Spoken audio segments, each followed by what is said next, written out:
Hi, welcome to Work Christ. Today I'm joined by Dr. Erika Bachiochi. Erika is a legal scholar specializing in equal protection jurisprudence, feminist legal theory, Catholic social teaching, and sexual ethics. She's also a senior fellow at the Abigail Adams Institute in Cambridge, Massachusetts, in the USA, and a fellow of the Ethics and Public Policy Center, where she founded and directs Wollstonecraft Project.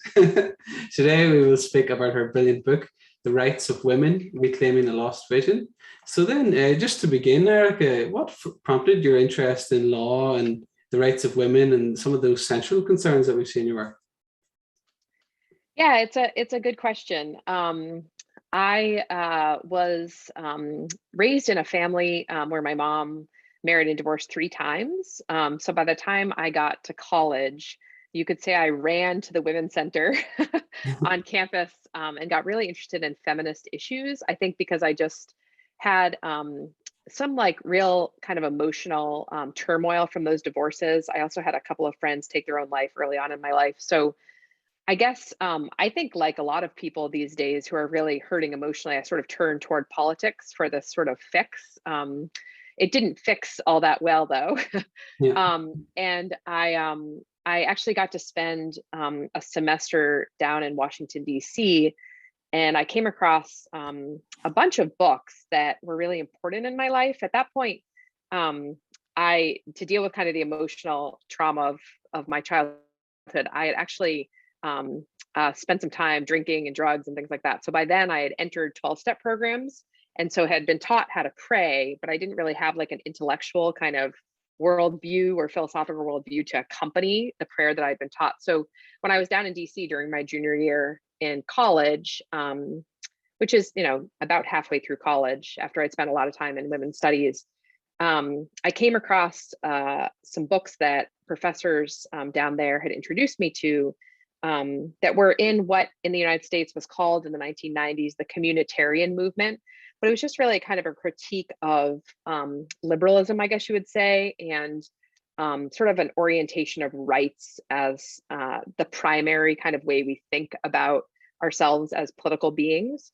So one of them was Mary Ann Glendon's book, Rights Talk, but others, I don't know if your viewers would know about them, but books by Michael Sandel and Mattia Zioni, they were just really shifted kind of how I thought about things. So I started studying constitutional law and began to see that that a lot of my questions that I had that had come up around feminism could be answered better if I sort of turned toward more political theory. And at that time, I also was having this parallel experience where I'd been very anti-religion, especially anti-Catholic Church as kind of a women's studies student, but my prayer was just taking me, opening me to new conversations, meeting new people. And it's a very long story, but I was also coming sort of in parallel way back into the Catholic Church, which is where I was baptized as a baby. So those two things kind of helped me start to take a big interest in Catholic social teaching. And after I'd been introduced in political theory to Aristotle, Plato, and kind of more pre-modern thinkers. So that's where I became wanting to kind of look at how the ancient and medieval thinkers had thought about rights and justice and politics and the common good and questions like that, and also how the church had, this millennia-old institution. So I've really been influenced by those kind of sources.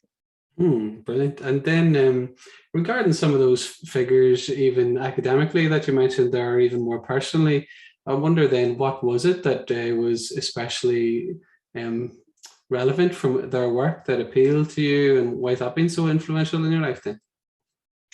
Yeah, so I guess with Mary Ann Glendon, she would definitely be the most influential over me, and has been in the years and decades really after. So she, for your viewers who don't know her, she's an American. So, but she is actually internationally known in a couple of different ways. She's has just retired from Harvard Law School, teaching there for several decades, but was also the kind of highest ranking woman in the Catholic Church for a long time as the president of the Pontifical Academy.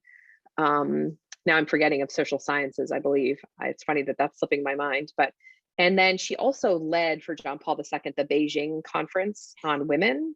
And so she had been thinking about rights for a long time, but then also as a serious Catholic, as a pro-life, Catholic. And I think she would call herself a pro-life feminist. That's not, that's sort of the rhetoric I use. Mm-hmm. She probably does that less so, but she certainly believes very much in women's rights and has taught me a lot about that. So I think she would probably call herself a pro-life feminist as well. And so I guess her book, Rights Talk, though it's not fully about abortion, because I had been so pro-choice and so pro-abortion, it really got me to see just so clearly that, at least in the American context, which is very libertarian, different from how Ireland has been for its history now, maybe more so because you're learning too much from America, but very libertarian. And so we kind of gave women her right to privacy, but then nothing else. And so it really helped me to see, and then because of my experience in 12-step programs, seeing how people had really cared for me, had really taken time out of their busy schedules or whatever to really spend time with me and to attend to my needs, and then seeing that the same was true of kind of the grassroots of the pro-life movement in my country, how women needed a lot more than just rights, that we needed this community structure, that a libertarian focus on rights had kind of been eating away.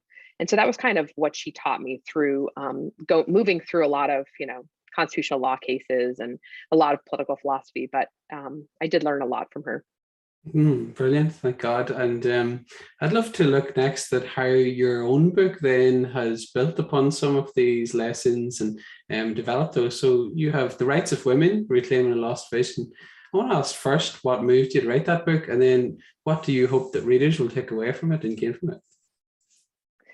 Yeah, so I started my first two books. One was called The Cost of Choice, about the impact of abortion on women, written by all women. And then I did another book called Women, Sex, and the Church, A Case for Catholic Teaching.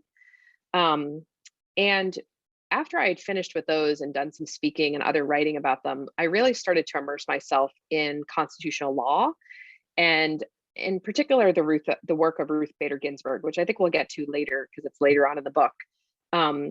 But when I was kind of critiquing the way that American feminists were, and pro-choice feminists were thinking about abortion, I just couldn't get past this idea that they were just not only wrong about abortion, but they were wrong about rights and how to think about rights. And not only that, but that it's just sort of this common notion or kind of common narrative that there's this unbroken line that you can trace from today's kind of feminists or today's women's rights activists, although of course now they don't even use the word women anymore, which is its own problem, which is there's a seed of that problem in their way of thinking about rights.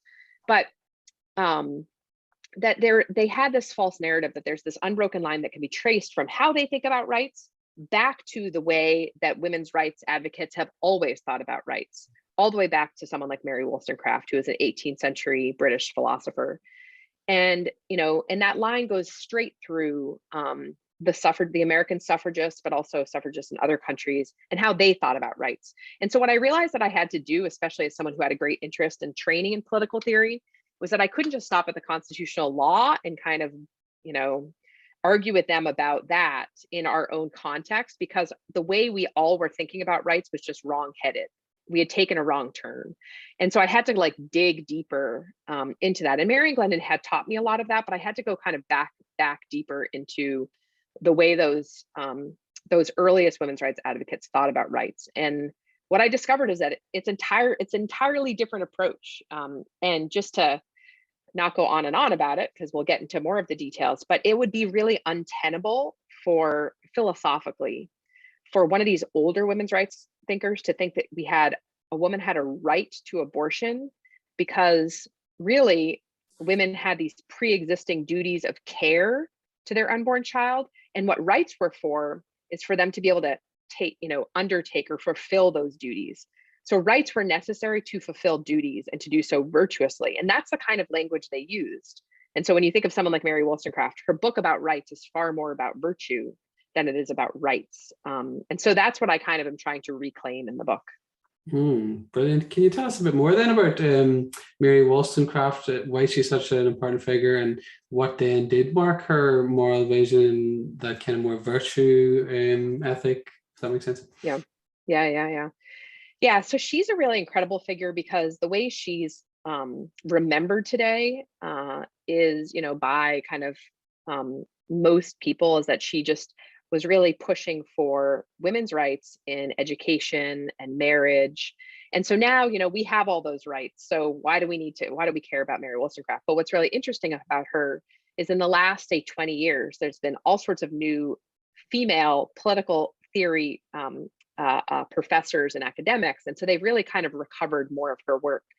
And so I sort of interpret her, but then, do a lot of kind of checking with secondary sources to make sure my interpretation was accurate, because it seemed to me that she was this like deeply Aristotelian, or even, had really been influenced by the pre-modern tradition.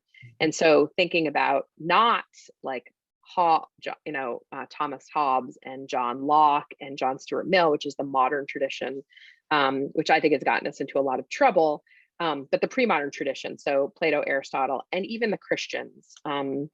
And she herself was raised as an Anglican, but then was very influenced by a Unitarian minister in England. And so her own personal story is kind of a mess after she writes The Rights of Woman, in the main because she finds a man who can't doesn't live up to the great vision of kind of manliness that she gives in this book, The Rights of Woman, or The Vindication of the Rights of Woman. So she becomes very depressed and all sorts of things like that. But her moral vision, which is what undergirds my book, is this idea, exactly as I said before, that rights are necessary, very much like civil and political rights are absolutely necessary for women, but they're necessary in order to fulfill prior duties to God, to oneself, to others, and to one's community.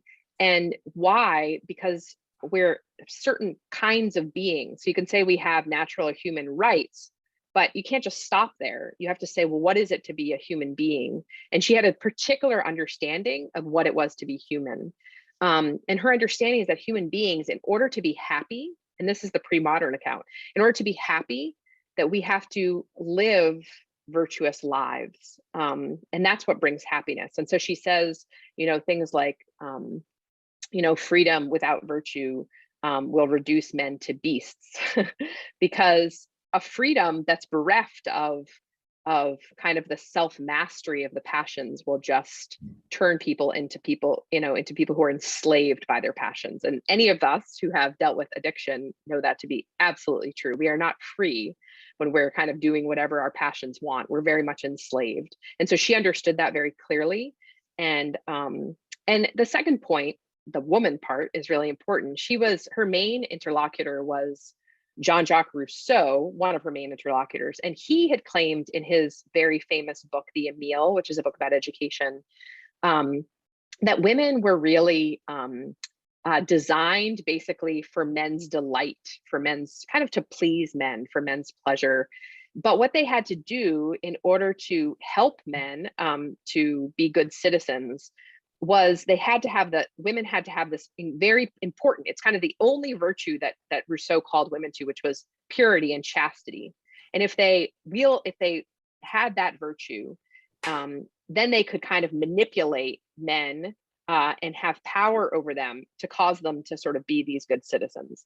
And so she said, she had good things to say about purity and chastity, but she asked that men have it too. And she wanted to open the whole panoply of virtues to women. And why is that? Because she understood what are human beings, but human beings are these, we have these common, we're rational animals. And so as rational creatures, as she called us. And so we have these common ends. Both men and women share these common ends. And what is that end but virtue? And so we all had to attain to all of the virtues. And otherwise, we were going to just get ourselves into a lot of trouble. Both men and women would. And so that's the common aim or the common end. And why we're equal is that we're both designed for excellence. She says, I'll give you one quote, is to rise in excellence by the powers implanted for that purpose. And she sees virtue as having this one single standard, which is God. And so if God is the single standard, then the logic of virtue requires that both men and women aim after and imitate God through that one single standard, even though men and women are different in terms of their bodies and kind of the duties that are required of them, especially because of reproduction. Thank you, Erika. And another element of your work in line with that and building on that then, that I think is most important is the emphasis on embodiment and how that contrasts with much modern kind of feminism, which seems to be in many cases kind of neo-Gnostic, and it's a whole long story which you can tell us more about. But so I want to ask you then, in line with that, in the past, why was it vital to acknowledge and celebrate our embodied sexual differences? And what are some of the examples that you do highlight in the book then? Yeah, so that's the thing, is that a lot of feminists, they kind of follow Descartes. And so they basically just say, in order to understand ourselves as capable of reason, because for so many kind of centuries, there was this understanding that women weren't as rational as men. And so the feminists responded and said, well, in order to say that women are as rational as men, we have to just go via kind of Descartes and say that women's bodies are not important, that we just have to be the same with men with regard to our minds, and so kind of forget about our bodies.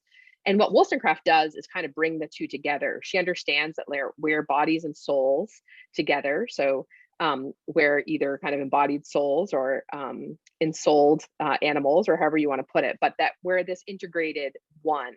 And so the way kind of our virtues manifest, and even the way like we have to struggle more with different virtues, is due to the different bodies that we have. So she says very clearly, one of the ironies that she sees with someone like Rousseau, who sees, women as required to have chastity, and then therefore having the sexual double standard, where anytime a woman gets pregnant or even raped or something, she's blamed. The strange thing, the irony of that, is that it's actually men's bodies that she says are more libidinous. What's interesting now, we know, is because of just testosterone that is kind of blazing through men's bodies, that makes them, have more sort of aggression, competitiveness, but also a greater libido. And so it is actually men, she says, the want of male chastity is this cause of women's suffering. And so she really calls men to be chaste, which is something you, of course, would never hear in a modern day feminist, which is unfortunate because of things like Me Too, which I think was a worldwide movement, which is, just men using their power over women rather than learning how to be true gentlemen, which is to exercise self-mastery over their own sexual desires and passions. And so that's one way that, embodiment is kind of important, is to understand these different ways that we need to, struggle in self-mastery, right? Is the different temptations that we have as embodied people. But, there's other ways too. So, at the time of, say, industrialization, which is this huge part of my book, because that takes us back. So prior to industrialization, women and men, when married, really worked together in an agrarian setting with this great deal of cooperation, and not because, they were more perfect or something like that, but because they had to for subsistence. And so what happens with industrialization is that, men are pulled into the workplace first, and rather than this kind of interdependency that has been the case prior to industrialization, men are suddenly wage earners, which makes the women at home, even though they're doing just as much as they always have been, much, much, much more dependent on men for those wages that are required, like for their own subsistence. So this dependency, causes then, this inequality, which sort of is the precondition for the first wave of feminism. But it also causes women to go out into the workplace, especially poor women to go out into the workplace. And so there's all sorts of debates about, should women be considered, and these are debates that go from industrialization all the way up to our time, is should women be considered like strictly equal to men, kind of ignoring their bodies and the fact that they are the ones who, who bear children, or should we take into consideration, those differences? And so, when it comes to later with industrialization, but then also with liberalism and the move toward the pill and toward abortion, it basically is a capitulation entirely to that strict equality view, which says basically women and men should be exactly the same.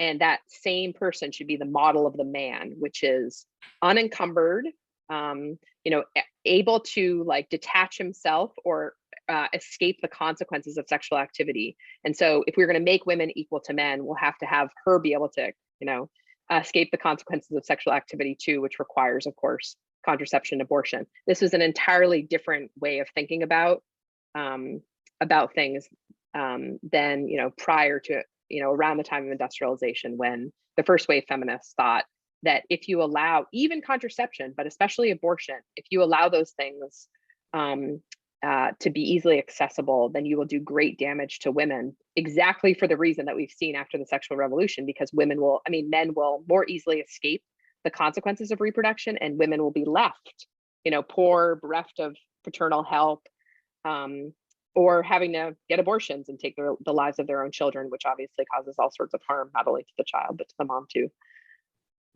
So hopefully I've answered that question. I mean, it's a big question in terms of the history of feminism, but. No, thank you. And of course, people can go to read your book to find out more.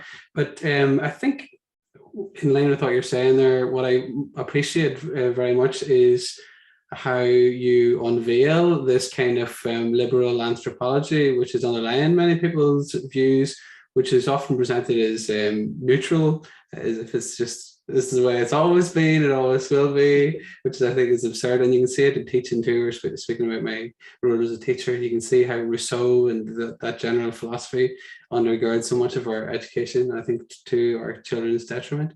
So just going beyond that then, I want to ask you, how does this more incarnate way of life and what it means to be human offer a more full life for women beyond maternity alone, and as we would often hear stereotyped, as if women were tied to the kitchen sink and so on. Again, that Rousseauian woman is born free but everywhere in chains almost, sort of thing. And why is that then imperative for individuals and the society alike? Is that scales? No.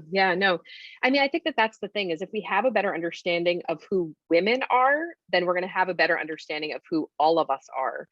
And that's a real beautiful insight, I think, that the Catholic Church certainly has, in terms of sort of seeing the model as, the Marian model. But I think that's true of Christians everywhere. And so how is it, that if we understand ourselves along this kind of liberal, you just think about sort of the state of nature theorists who basically said, like, it's, the male citizen goes out and takes, his part in the new polity. And this all depends, for him to be able to do this, for him to have this level of independence, on the woman being back doing the caregiving, because caregiving always has to be done, right? I mean, in order to have new citizens, come up, there's always going to be these women who are back doing this caregiving.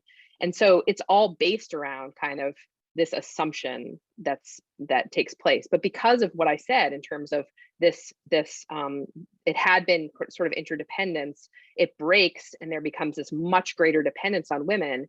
Then women are much more vulnerable to kind of male, like, sexual exploits, to male drinking. This is why, kind of going to, bars and brothels and all those kinds of things, which is why the first wave of feminism in the United States, at least, had this urge for, like, it was kind of joined in many ways with the temperance movement, because really blaming, alcohol for causing a lot of problems, and men coming back, doing great damage to their wives and that kind of thing. So it's like, it's a false understanding of how, you don't have these individual kind of public men and then these private women who are, all alone. It's always still interdependent. But if you have that false understanding, it kind of is built, then society is kind of built around it, where men can then be, the market actors who are independent and, beholden to their boss and beholden to the market. And because they can rely on those women to do all that. But when women start to have to say, like, we've got to, fight sort of for our children, for our own, capacity to to sort of speak the truth about first abolition, but also then in the ways in which men were treating women badly, those kinds of things. They had to sort of, get rights too. The problem is that it's along this liberal model. And so they thought, well, in order to be like men or to be out there independent in the public sphere, we have to kind of leave our children behind. So if you sort of toss that whole idea of what it is to be a human being to the side and say, no, actually, we're always interdependent, we're always vulnerable, we're always embodied, we're always in need of one another, then we can say that the market, and not only that, but that all of these relations are dependent on what happens in the family, because the family is where all of the virtues are built, both for good relationships with one another, but then also going out into the market, into the public sphere. And so we need to have a market that's that shifts, and a public sphere that shifts and thinks much more about human beings as embodied, as social, as familial, which is how you could say that it's easier to think about women that way because we're the ones who can get pregnant and have children and care for children. But it's sort of inviting, it's saying, if we are equal, it's better to say, instead of having women have to take the lives of their own children to kind of have this liberal equality, why not say that men invite men back into the home and say, this is really important work that we need to do together. So it's a bit more of like an agrarian model, but I think all of that helps women because then she, as you were asking, like how do you get beyond maternity alone, is that if men who women are having children with are then much more attentive to what the reality of human life is, that this life together in the home is where we kind of build ourselves up, have the virtues that we need to go out into the world in terms of caring for children and each other, then everybody's going to be better off because then, hopefully, the idea is that then the workplaces would be shaped around those most fundamental relationships and those most fundamental needs of human beings, rather than everybody beholden to the market, which is what we're doing now. Yeah, thank you for that, Erika.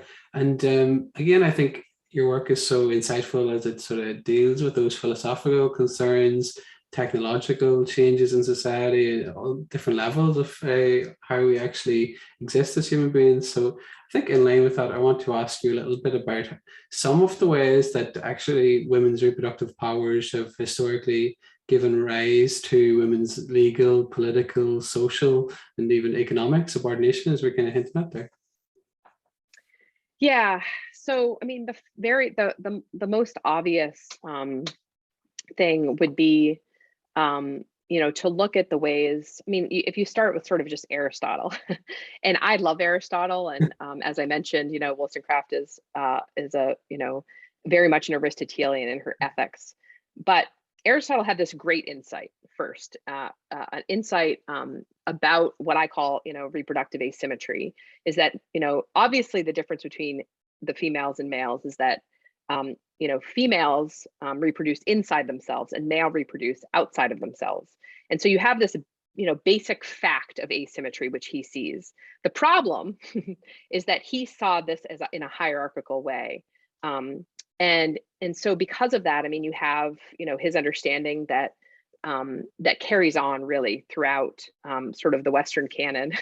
In many different ways, different kind of iterations, but that this idea of kind of as males as rational and females as more emotional. And you see the kind of same thing with Rousseau, even though Aristotle and Rousseau are quite different.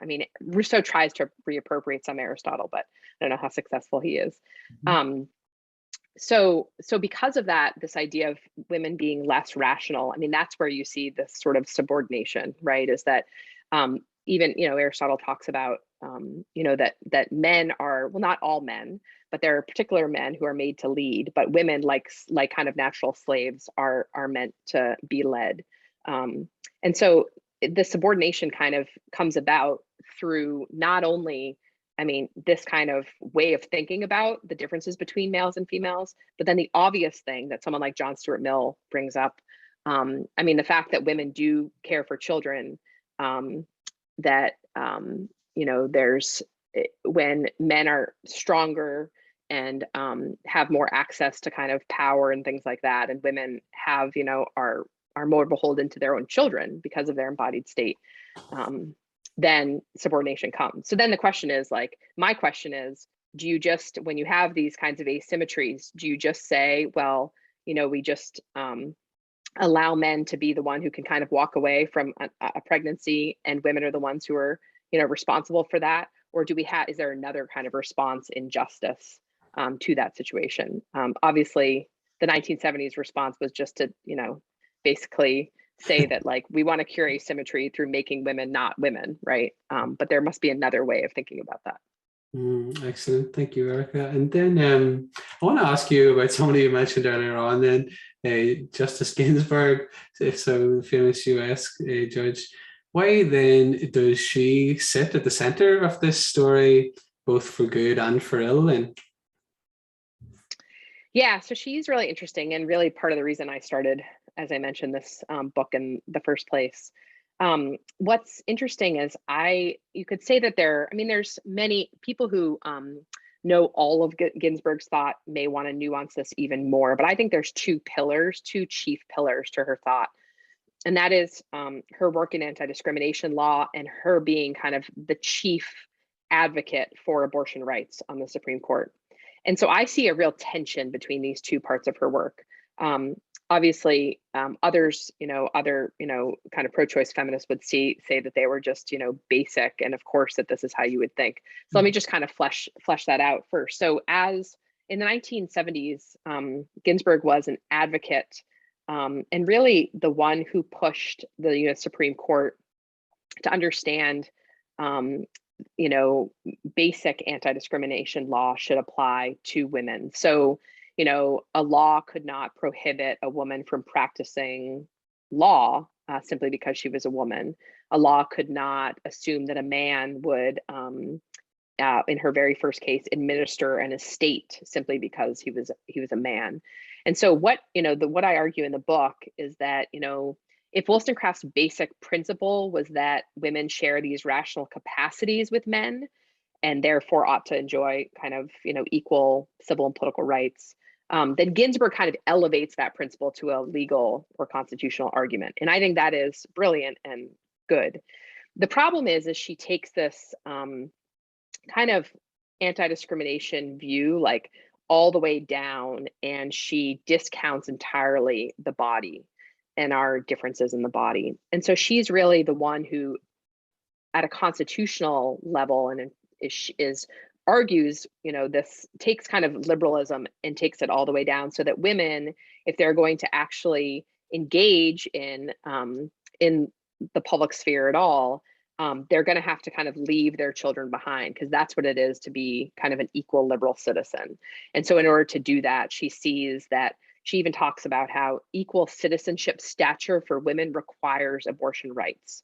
And I think that's, done a lot of real damage, that to believe that, to be a full citizen, you kind of have to not only leave your children behind, like in daycare or something, that you have to, the idea that you have to have this kind of market equality with men, that you have to participate in the market in some equal way, but also that you would actually have to take the life of your own child is astonishing. But it also sets up, I think, some really, some bad kind of ways in which, public institutions, employers end up relying on abortion for women's equality too, and so don't make the kind of accommodations for women, and I think for men, that should be made for men as well, for their responsibilities in the family. And so you see, like in, at least in Ireland prior to the last, however many years, 2 or 3 years, Ireland probably had one of the best, kind of pro-life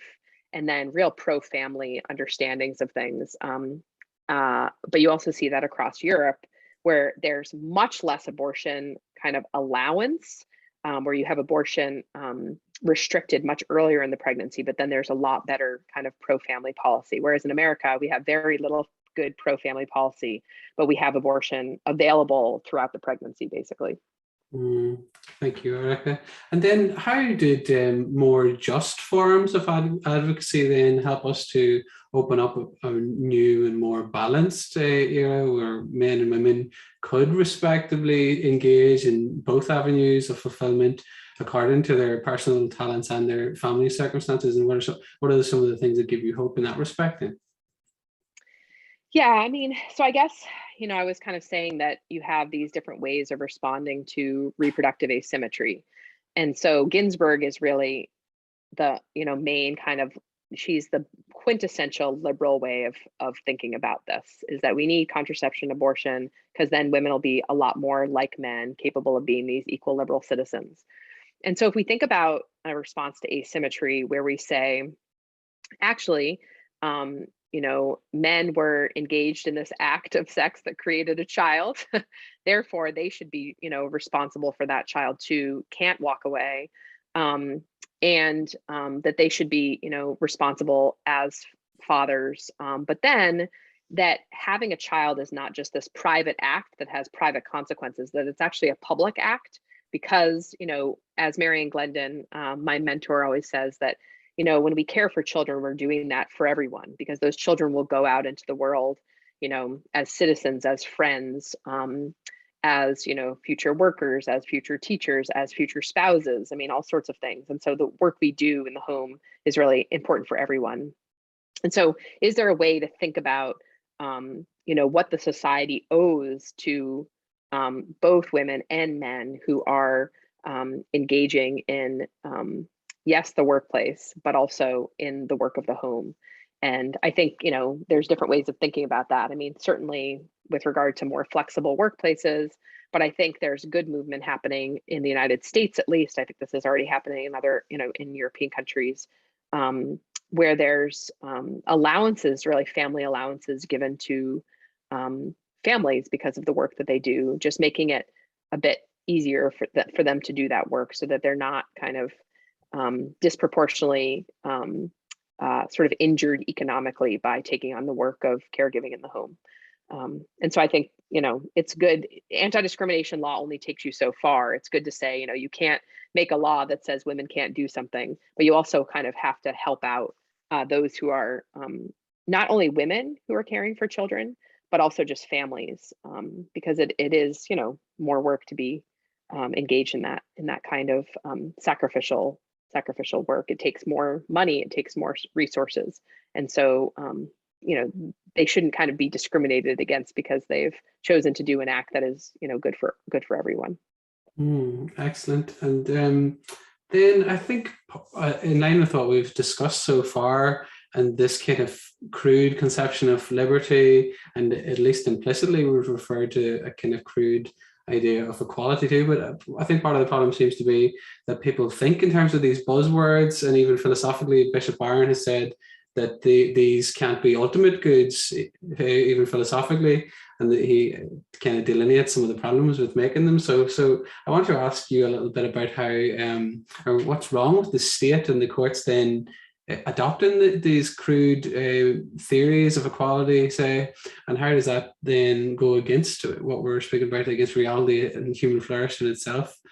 I suppose you've touched on that already, but if you want to Yeah. No, I mean, that's the thing, is that, like, equality and our freedom are really means to ends, right? And we do take them as kind of ends in themselves. Like, so taking each in turn, we have this idea that with equality, in order for men and women to be equal, first of all, I mean, it kind of like, there's no fundamental equality just based in our sort of being human, right? There has to be this kind of market equality. And I believe absolutely in political equality and civil equality in terms of having, the same rights and all that, but that there has to be this kind of market equality that ends, it's not so much like, oh, we're making the same money. I mean, equal pay, of course, but that we're like working the same hours. I mean, you look at the Biden administration in the United States, and there's this push for daycare, and there certainly are people, at the lower echelons of society where it's very difficult to find daycare that doesn't eat up their entire paycheck and all of that. So there is a need to deal with this problem,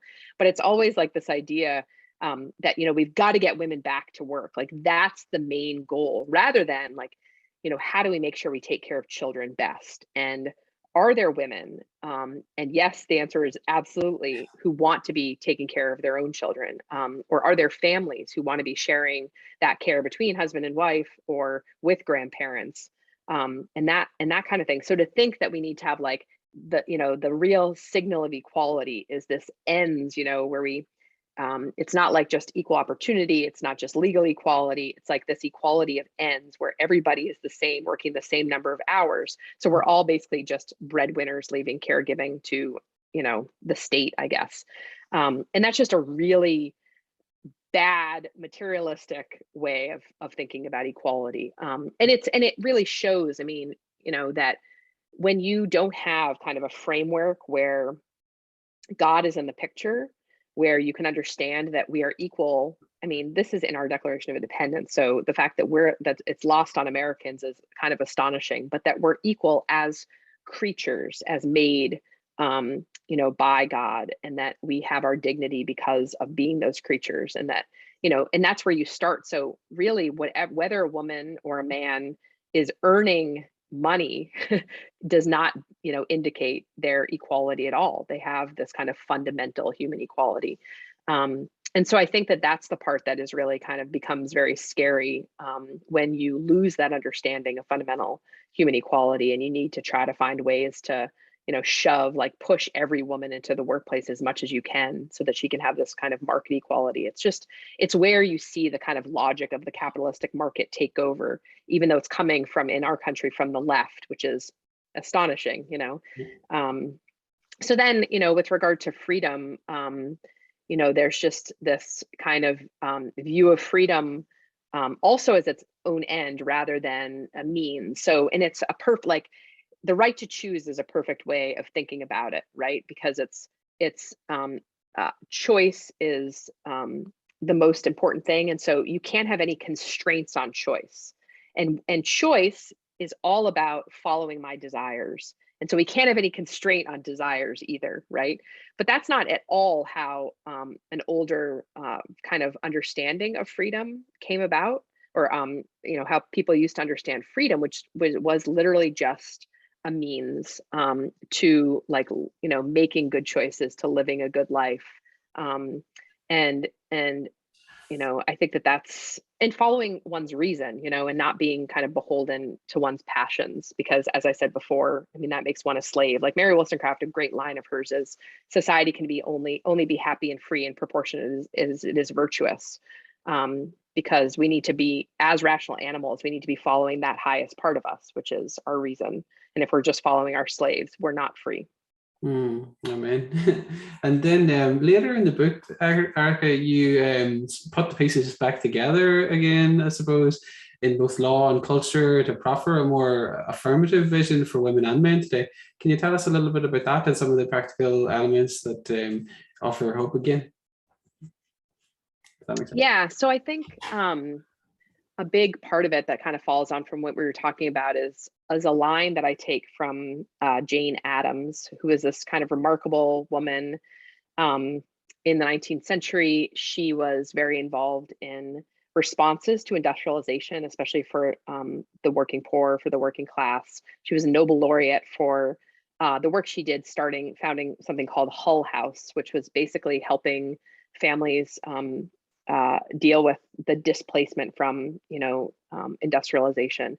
And I think she's a great model for us today, in the sense that I think we are kind of experiencing the second Gilded Age, where the real wealthy people who are benefiting most from capitalism have no idea kind of how the other half lives. And so they can be living nicely with their families put first, but for the rest of the people who are kind of real,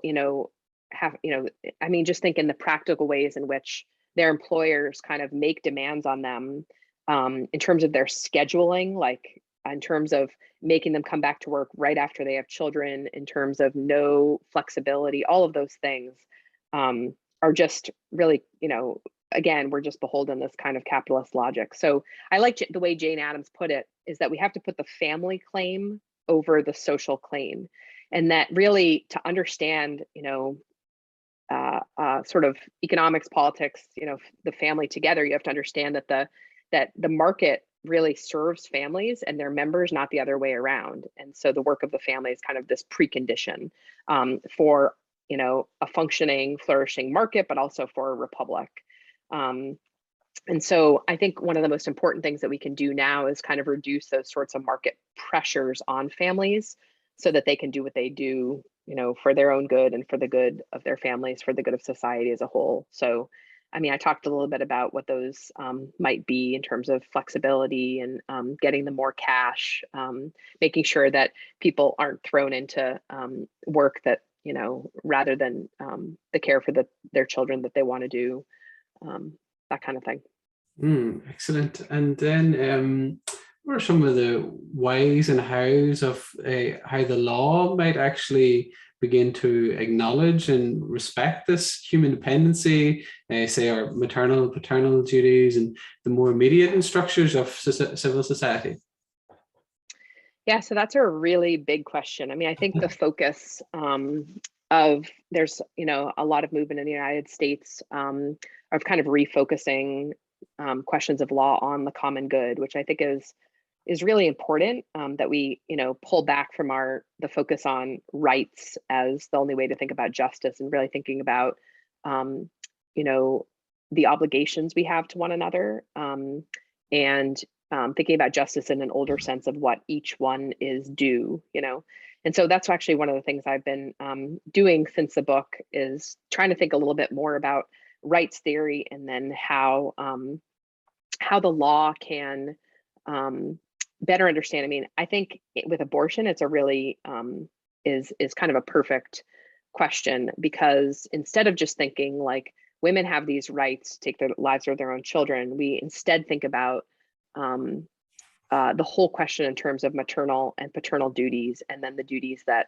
society has to mothers and fathers. And I think that just would kind of cohere better with how individuals who have, become pregnant unintentionally and then end up having their child, they always need to have the support.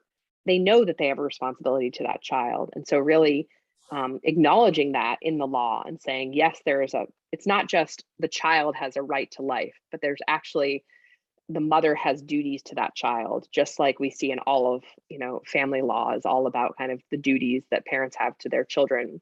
But then also to ensure that the father has duties. And then what is it that the community can do in terms of making sure that the mother and father have what they need to care for that child. And I think if you begin to kind of, as you were saying, kind of put the pieces back together, instead of thinking of both the mother and the child and the father as these kind of autonomous individuals who are out there with their rights, even the rights of the, life to that child, you kind of imagine them as like this, little being over there with rights. Instead, you think of what are the duties we all have to one another? And of course, the child has no duties at that point.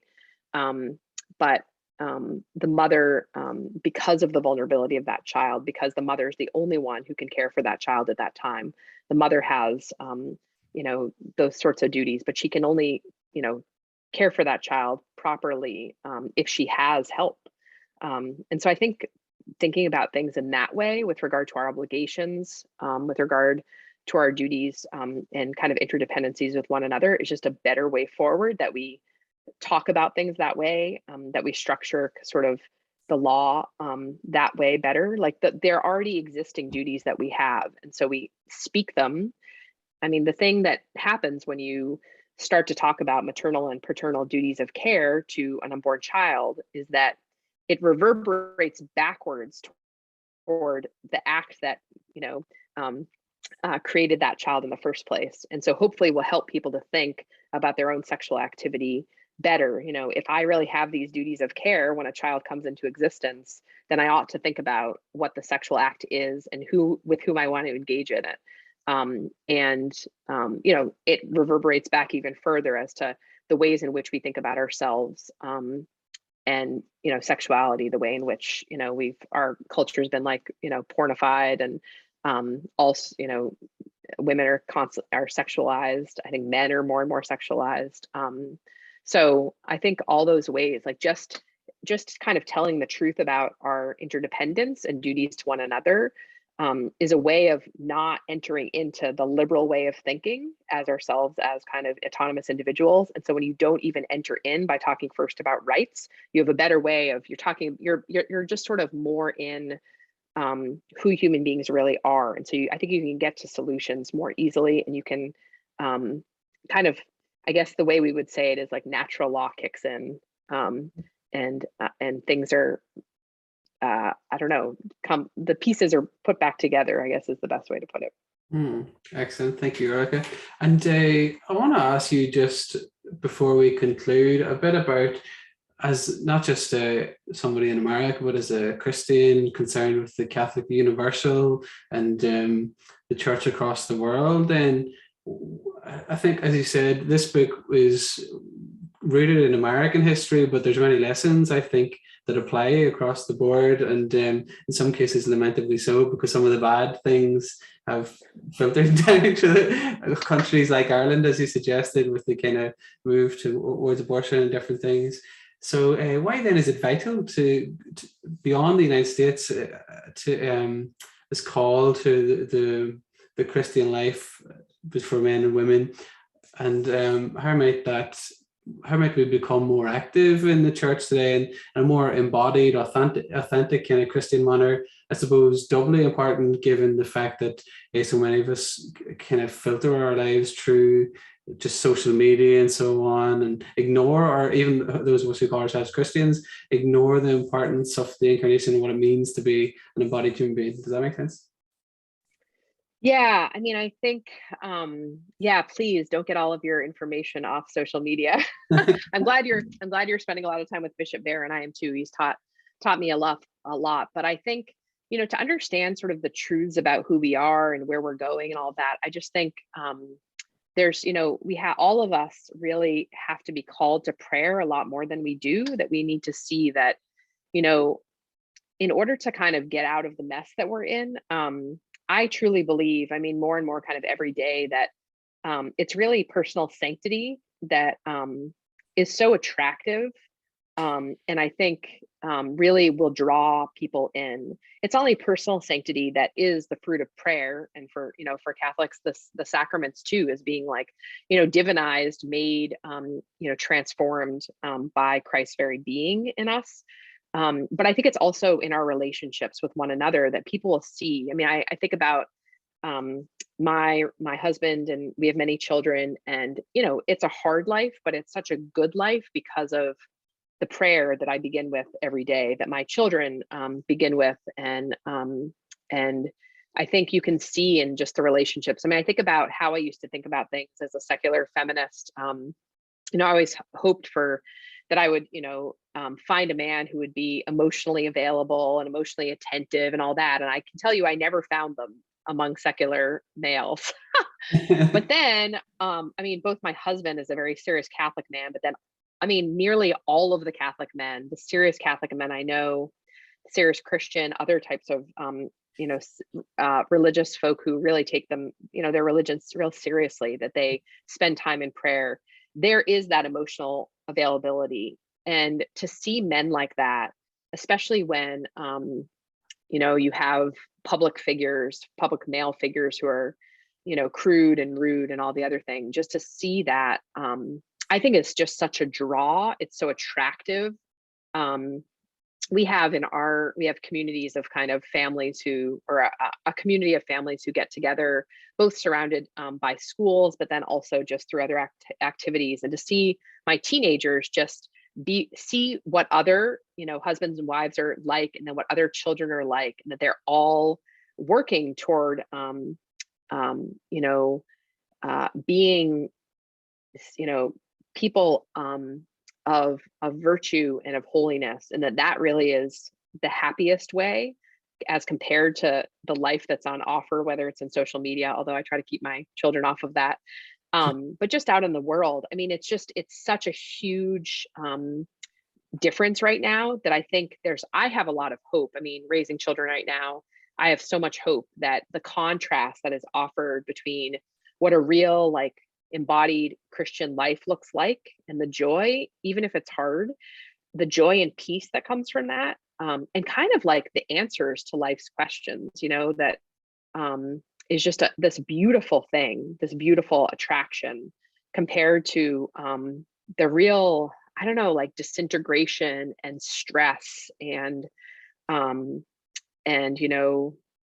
know, like animosity that's out in the world. And so I have this great hope for like a Catholic Renaissance. But I think that really requires all of us to take seriously, prayer, and to really make an effort to really see that as the most important thing that we do every day, and to sort of turn our lives over to God, because He's really the one who's going to solve all these problems that we have, not us. Amen.